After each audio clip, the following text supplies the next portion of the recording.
Hello, everyone. Today, I want to talk to you about a study that recently came out that showed that there was no relationship between the increase in firearms purchases last year and the increase in various homicides and crime involving a firearm. This is something that I think is going to be not super surprising to people that are real 2A advocates, longtime gun owners, but to people that might be on the fence, maybe new to guns, this might actually be something that is interesting and surprising to you. I'm going to be reading and breaking down a little bit that I'm going to be reading from this article here. I'm going to have that link down below if you want to read that on your own and you don't want to listen to my input.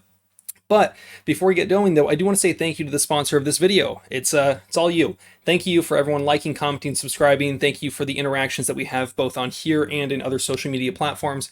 It's always great when someone sends me an article that's just super interesting and worthy of talking about. I typically try to scan through my DMs on Instagram, Twitter, all that kind of business. So if you want to reach out to me, that's another good place to reach me. YouTube comments, sometimes it gets a little bit drowned out, but I'm on various platforms as well. If you want to use the links in the description to help support me, they are affiliate links. Thank you. So the title of this article is Pandemic Gun Violence Surge Was Not Linked to Rise in Gun Sales, Study Finds, which is pretty interesting. Again, this article will be linked down below in the description. So the pandemic gun violence surge was not linked to a rise in gun sales, Study Finds. Research suggests looking at the role of job loss, economic change, closure of schools and community organizations, and civil unrest. To those of you that have been paying attention to what's going on in the past year, yeah, that seems pretty straightforward, right? Got a whole bunch of people without a job, nowhere to go, nothing to do, they're scared, they're confused, and then you couple that with the whole riots in the streets issues, and yeah, I think there's going to be some crime committed that might not necessarily be related to gun violence other than the fact that people are buying guns because they're afraid of the violence in the streets. It's pretty clear that it's a reaction to the crime, not a, hey, everybody bought guns and now automatically, because you own a Rudy Tooty point and shooty, now you're a criminal. You're going to do bad shit because you bought yourself an LCP too. Yeah, we all know that's not how it works, right? Gun homicides surged across the United States during the coronavirus pandemic in the same year that Americans bought a record-breaking number of guns. Now, this is pretty interesting because in the state of California, I believe there were actually more guns sold in 2016 than there was in 2020. Which is pretty surprising, but also when you think about why in 2016 in California specifically, it's because there were a whole lot of new laws that were going into effect. It was an election year, people were kind of confused, a little bit scared about the future, and in California, with the whole law changes, everybody was trying to get an AR-15 before they thought they wouldn't be able to get one, which obviously we know now that you can still get them. But some of America's leading gun violence researchers have concluded that what might seem like an obvious cause and effect, a surge in gun buying leads to a surge in gun violence, is not supported by the data. Well, I think that's interesting that you look at two sides. Two people can look at the same thing, and they're going to initially interpret that totally different. People like you and me that were aware of the reason why people are buying guns. People were buying guns last year in such huge numbers because they were nervous and concerned about the increases in crime and the potential risks that the lockdowns brought. I'm sorry if I'm so sweaty. I just came back from a run and I'm going to go work out after I film this, and I didn't want to shower and then shower again. So I'm sorry if I'm so sweaty and if that really bothers you. But people like you and me, we know that the reason people were buying guns is because they wanted to be able to protect themselves from the increases in violence that they were seeing. Not too hard to really understand, but it's obvious if you have no idea what guns are, you might look at it that way, that they did. There was no clear association between the increase in firearm purchases and the increase in most interpersonal gun violence at the state level, according to a new study published in Injury Epidemiology, a peer-reviewed scientific journal. This is a little bit more than just some group of researchers at a university that just said, hey, here's our fucking study. You can take a look at it if you want to. Getting things into peer-reviewed journals are a little bit more higher up there. Now, I'm not aware if this is the biggest and most prestigious peer-reviewed journal, but it is saying something that it has been looked at and criticized prior to publishing. We need to be looking at other factors like job loss, economic change, and the closure of schools and community organizations and nonprofits, and civil unrest. I think really the loss of jobs and the civil unrest are probably the two biggest ones, but then you look at the closure of schools and the community organizations and all these nonprofits, that probably has a big thing to do with a lot of the civil unrest, regardless of what was going on with the whole defund the police movement, with riots in the streets occurring for months at a time. There's a whole lot going on. I want to jump forward and read a quote from this same author. of this the same lead author, there are a lot of strategies that can address some of the more social determinants of violence. And I think that's a great point to make. She then goes on to say there's some good evidence on youth summer job programs and young people's risk for violence. I think that's a pretty, well understood thing. There's a lot of kids that are growing up without parents or without a good parental role in their life for whatever reason, and they might not be in a position where they can just kind of pull up their bootstraps hard enough. They might not have enough strap to pull up.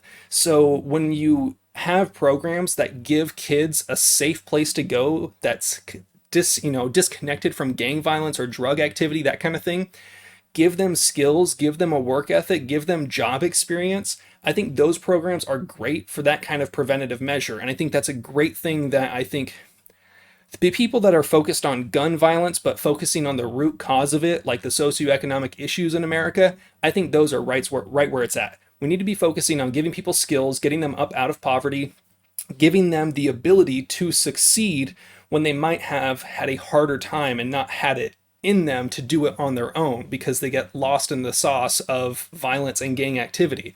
So I think it's just, these are good programs that I enjoy seeing, giving people opportunities to succeed. It's not giving them free shit, it's giving them a fucking job, like pretty straightforward. There did appear to be some association between the increase in gun purchasing and an increase in domestic violence gun injuries in April and May, but that correlation might also be explained by other factors, including increased substance abuse and the decreased access to domestic violence support services during the early months of the lockdown.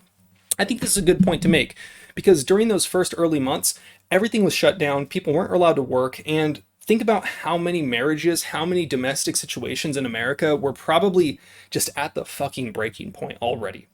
The world isn't a great place for a lot of people, and unfortunately for a lot of them, it was kind of like they were ready to boil over. And then you factor in them losing their jobs, not having a source of income, and being around each other 24/7, whereas typically when two people leave for work, they could be gone for 8 to 12 hours a day and not see each other, and now they're seeing each other so much more often, and they're poorer than before, whatever it is.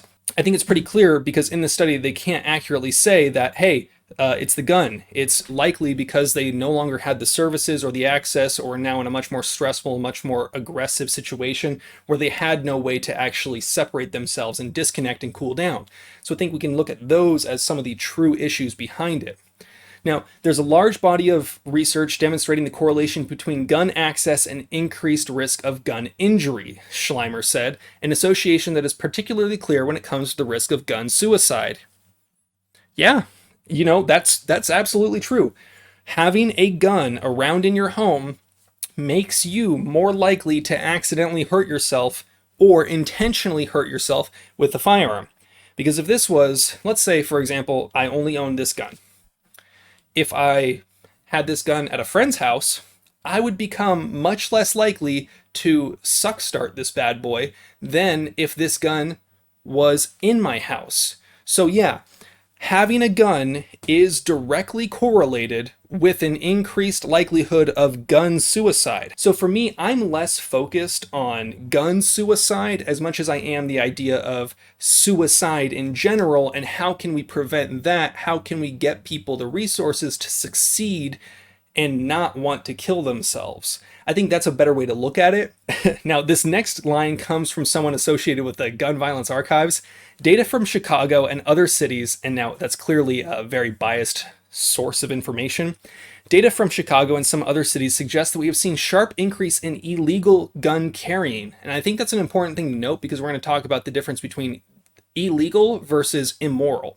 The role that guns are playing in the increased level of homicides may have more to do with the increases in illegal gun carrying than with the number of incidents in which people buy guns legally, especially in the short term. So, carrying a gun. Let's say this gun was not on my concealed carry permit in the state of California, and I chose to carry it.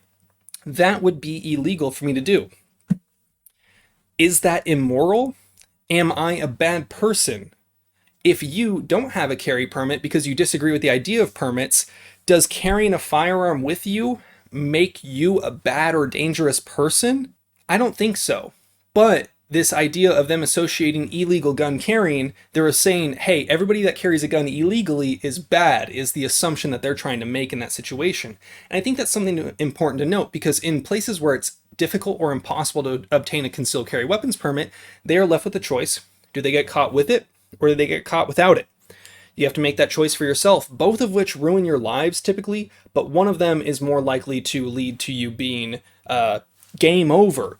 So I think this is a very big, interesting thing to talk about, and I think this is a great study for our side because this shows that just because there were more gun sales does not mean that was directly related to the increase in gun violence, because people like some of my state assembly members have been harping on, oh, increased gun sales, guns bad, more guns, more bad. That's just how it works. And this is going to be a great thing to counter their arguments, showing that it is not actually related, and that maybe we should focus on the root cause of violence instead of just, let's get guns off the street and let's make people have to be doing illegal things in order to morally protect themselves from violent danger.